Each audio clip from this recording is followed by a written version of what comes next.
भगवान श्री कृष्ण आगे बोले, हे प्रिय, जब गुणवती को राक्षस द्वारा अपने पति एवं पिता के मारे जाने का समाचार मिला तो वह विलाप करने लग गई। हे नाथ, हे पिता, मुझको त्याग कर तुम कहां चले गए? अकेली स्त्री, तुम्हारे बिना अब क्या करूं? अब मेरे भोजन, वस्त्र आदि का व्यवस्था कौन करेगा? घर में प्रेम पूर्वक मेरा पालन पोषण कौन करेगा? मैं तो कुछ भी नहीं कर सकती। मुझ विधवा की रक्षा कौन करेगा? मैं कहां जाऊं? मेरे पास तो अब कोई ठिकाना भी नहीं रहा। इस प्रकार विलाप करते हुए गुणवती चक्कर खाकर धरती पर गिर पड़ी और बेहोश हो गई। बहुत देर बाद जब उसे होश आया तो वह पहले की ही भांति करुण विलाप करते हुए शोक सागर में डूब गई। कुछ समय पश्चात जब वह संभली तो उसे ध्यान आया कि पिता और पति के मृत्यु के बाद मुझे उनकी क्रिया भी करनी चाहिए, जिससे उसकी गति हो सके। इसलिए उसने अपने घर का सारा सामान बेच दिया और उससे प्राप्त धन से उसने अपने पिता एवं पति का श्राद्ध आदि कर्म किया।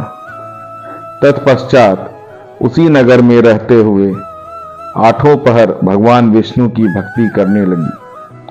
मृत्युपरांत तक नियम पूर्वक सभी एकादशियों का व्रत और कार्तिक महीने में उपवास एवं व्रत किए।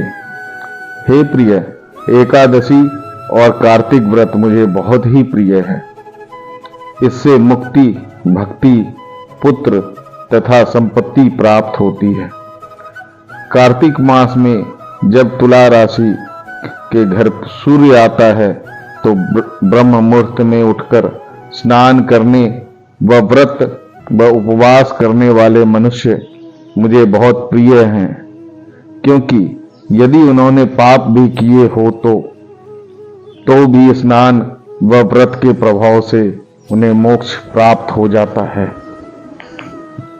कार्तिक में स्नान, जागरण, दीपदान तथा तुलसी के पौधे की रक्षा करने वाले मनुष्य साक्षात भगवान विष्णु के समान हैं।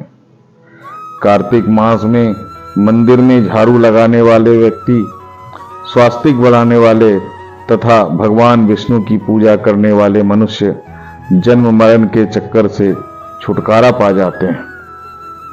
यह सुनकर गुणवती भी प्रतिवर्ष श्रद्धापूर्वक कार्तिक का व्रत और भगवान विष्णु की पूजा करने लगी। हे प्रिय, एक बार उसे ज्वर हो गया और बहुत कमजोर भी हो गई। फिर भी वह किसी प्रकार गंगा स्नान के लिए चली गई। गंगा तक पहुंच गई, परंतु शीत के कारण वह बुरी तरह कांप रही थी। इस कारण वो शिथिल हो गई। तब मेरे भगवान विष्णु के दूत उसके पास गए और उसे ले आए।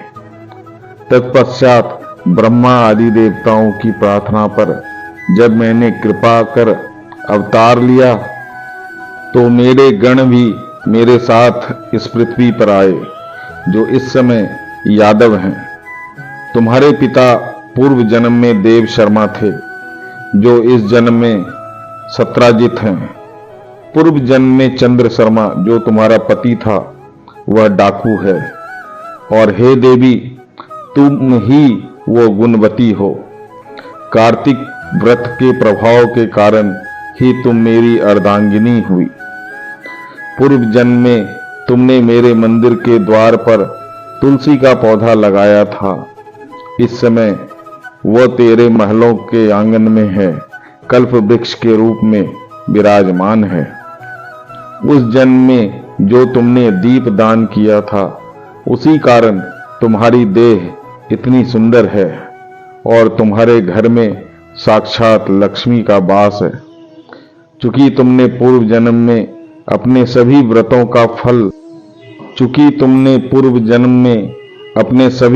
का फल पति स्वरूप विष्णु को अर्पित किया था, उसी के प्रभाव से इस जन्म में तुम मेरी प्रिय पत्नी हुई हो। पूर्व जन्म में तुमने नियम पूर्वक जो कार्तिक मास का व्रत किया था, उसी कारण मेरा और तुम्हारा कभी वियोग नहीं होगा। इस प्रकार कार्तिक मास में व्रत आदि करने वाले मनुष्य मुझे तुम्हारे समान प्रिय हैं। दूसरे जप तप यज्ञ दान आदि करने से प्राप्त फल कार्तिक मास में किए गए व्रत के फल से बहुत थोड़ा होता है, अर्थात कार्तिक मास के व्रतों का 16वां भाग भी नहीं होता। इस प्रकार सत्यभामा भगवान श्री कृष्ण के मुख से अपने पूर्व जन्म के पुण्य का प्रभाव सुनकर बहुत प्रसन्न हुई। जानकारी वीडियो की अच्छी लगे तो वीडियो को लाइक एवं चैनल को सब्सक्राइब अवश्य करें। आपका दिन शुभ हो। धन्यवाद।